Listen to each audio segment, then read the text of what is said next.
ለኢንትሮዳክሽን ያህል HTML እና CSS ምንድናቸው የሚለውን ማታውቁ ትኖራላችሁ ከዚህ በፊት ሰምታችሁት ማታውቁ እነሱ ምንድናቸው የሚለውን ለማሳየት ያህል ኤግዛምፕል አዘጋጅቼላችኋለሁ።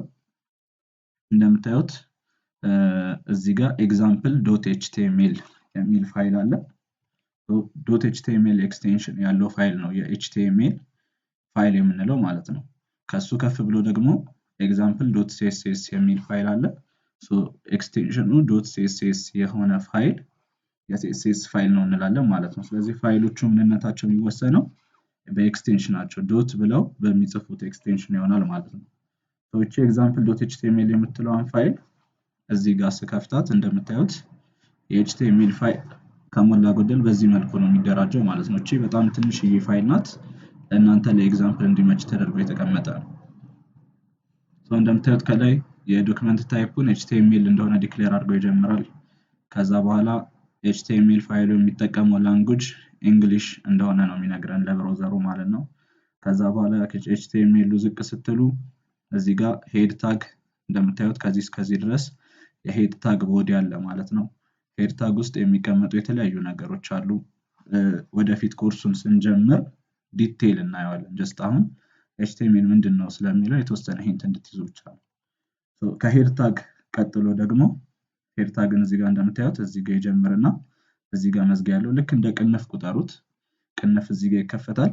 ከዛ ቅንፍ እዚህ ጋር ይዘጋል። ልክ ሂሳብ ላይ ወይ ደግሞ ሌላ እንግሊዘኛ ጽሑፍ ላይ ምናምን ቅንፍ ከፍተን ወይም ደግሞ ትምህርተ ጥቅስ ከፍተን እንደምንዘጋ ሁሉ HTML ላይ የተለያዩ ነገሮች እየተከፈቱ ይዘጋሉ።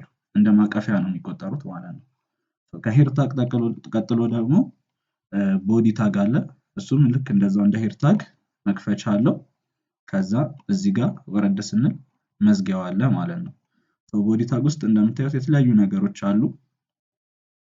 H1 ወይም ደግሞ ሄዲንግ 1 በመባል ይታወቃል ይሄ ታግ። የዌብሳይታችን ታይትል የሚቀመጥበት ቦታ ነው። ይህንን የHTML ኮድ በብራውዘር ከፍቼ ሳሳያችሁ እንደምታዩት ዌልካም ቱ HTML የምትለዋ ጽሑፍ ወይም ደግሞ ታይትሉ እዚች ጋር ዌልካም ቱ HTML ብለን የጻፍነው ማለት ነው። ጎን ለጎን ላድርገውና ስክሪኑን እዚህ ጋር ዌልካም ቱ HTML የሚለው አለ። እንደ ሄዲንግ ነው ማለት ነው። ከዛ በመቀጠል ፒ ወይም ደግሞ ፓራግራፍ የምትባለው ታግ አለች።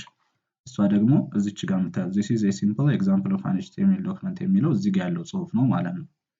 ከዛ ዝቅ ስትሉ እንደዛው H2 ወይም ደግሞ ሄዲንግ 2 ሁለተኛ እንደ ሰብታይትል ማለት ነው። ሄዲንግ 2 ይመጣል።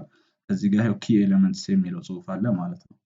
በዚህ መልኩ ታች ድረስ የተለያዩ የHTML ታጎችን በመጠቀም ይህንን ዌብሳይት መስራት ችለናል ማለት ነው። እንደምታዩት ኢሜጅ አለው፣ ጽሑፎች አሉት፣ እዚህ ጋር ሊንክ አለው፣ ወደ ሌላ ዌብሳይት ሊወስደን የሚችል ሊንክ አለው ማለት ነው። ይሄ ጀስት HTML በትንሹ ነው። በኢንትሮዳክሽን ያህል ኮዱ ይሄን ይመስላል። የኮዱ ውጤት ደግሞ ረን ሲደረግ ወይም ደግሞ በብራውዘር ሲከፈት ይሄንን ይመስላል ማለት ነው። እዚህ ጋር የምታዩት HTML ብቻ አይደለም። በእርግጥ HTML ጽሑፎቹ እንዲሁም ኢሜጁ አጥንቶቹ ስኬሌተሉ ብቻ ነው HTML ልንለው የምንችለው። በዚህ መልኩ ከለር የሰጠው ማርጂኑን እዚህ ጋር አጀስት ያደረገልን የመሳሰሉ የማስዋቢያ ስራዎችን ደግሞ የተሰራው በCSS በሚባለው የዌብሳይት ማሳመሪያ ላንጉጅ ነው ማለት ነው። CSS-ን ስናይ ያው እዚች ጋር CSS example.css የሚል ፋይል አለ። የCSS ኮድ ከሞላ ጎደል ይህን ይመስላል። ጀስት እንደ ኢንትሮዳክሽን ማለት ነው። እንደምታዩት ቦዲ ታግን ሴሌክት አድርገን ቦዲ የምትባል ታግ HTML-ላችን ላይ ነበረች ቅድም ሄድ እና ቦዲ ብዬ ለሁለት ያሳያችሁ ማለት ነው። እዚህ ጋር እንደምታዩት እቺ ቦዲ የምትወክለው ውስጡ ያሉትን ጽሑፎች እንዳለ ነው። ውስጡ ያሉትን ጽሑፎች እንዳለ አጠቃላይ የምትይዝ ጠቅልላ የምትይዝ ቦክስ ናት። እቺ ቦዲ ታግን ሴሌክት አደረኩና CSS ላይ ከዛ በኋላ ፎንት ፋሚሊ የሚባለውን ፕሮፐርቲ ሴት አደረኩኝ። ፎንት ፋሚሊ ምን አይነት ፎንት ይኖረው፣ ጽሑፎቹ ምን አይነት ፎንት ይኖረው የሚለውን ነው የሚወስንልን። እንደምታዩት ኤሪያል እና ሳንሳሪፍ ይህንን ፎንት ሪዛልት አድርጎልናል ማለት ነው። ከዛ ማርጅን 20 ፒክሰል ይላል። ማርጅን ኦርዲናሪ ላንጉጅ ላይ እንደምታውቁት በግራ በኩል ያለ ክፍተት ወይ በላይ በኩል ያለ ክፍተት እንዲህ ዋናው ጽሑፍና ዋናው የምንፈልገው የHTML ይዘትና የብራውዘራችን ኤጆች መሃል ያለው ክፍተት ማለት ነው። እቺ ማርጅን 20 ፒክሰል ብያታለሁ። ለምሳሌ እቺን 20 ወደ 40 በቀይረው እዚህ ጋር እንደምታዩት ሰፋ ይላል ማለት ነው። ለውጥ ያሳየናል። እዚህ ጋር ይህንን እያንዳንዱን ዲቴይል መረዳት አይጠበቅባችሁም፣ ግን ምንድነው ኤችቲኤምኤል የሚሰራው፣ ምንድነው ሲኤስኤስ የሚሰራው የሚለውን በትንሹ እንድትረዱ ነው። እዚች ጋር እንደምታዩት ባክግራውንድ ከለር አለ። ኤቢሲ የሚል የሄክሳዴሲማል የከለር ሪፕሬዘንቴሽን ነው። ይህንን አሁን ለምሳሌ ብቀይረው የባክግራውንድ ከለሩ ይለወጣል። ኤን አሁን ወደ ኢ ብለውጣት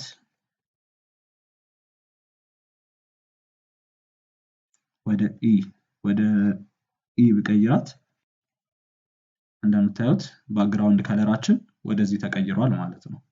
ስለዚህ ይሄ ሲኤስኤስ ነው። ሲኤስኤስ ማለት እንዳያችሁት በኤችቲኤምኤል የሰራነውን የዌብሳይት ፋውንዴሽን ውበት የምንሰጥበት ላንጉጅ ነው ማለት ነው። አሁን ለምሳሌ ይሄ ሲኤስኤስ ኤችቲኤምኤል ዶክመንታችን ላይ ምንም ኢፌክት እንዳይኖረው ሳደርገው ኤችቲኤምኤል ብቻውን ምን ይመስላል የሚለውን ማየት ትችላላችሁ። ኤችቲኤምኤል ብቻውን እንደምታዩት ጀስት ኖርማል ስድ ጽሁፍ ነው። የፒዲኤፍ ጽሁፍ ይመስላል፣ ዌብሳይት አይመስልም። ሲኤስኤስ ሲገባ ግን የምናስውብበት ፕላትፎርም ሲገባ በዚህ መልኩ ዌብሳይታችን ያምራል ማለት ነው። ኤችቲኤምኤል እና ሲኤስኤስ የሚጫወቱት ሚና ይህንን ይመስላል። ጃቫስክሪፕት የሚባለው ደግሞ ፈርዘር ዌብሳይታችንን ዳይናሚክ የምናደርግበት ላንጉጅ ነው። እሱን ደግሞ በጊዜ ሂደት በደንብ የምናየው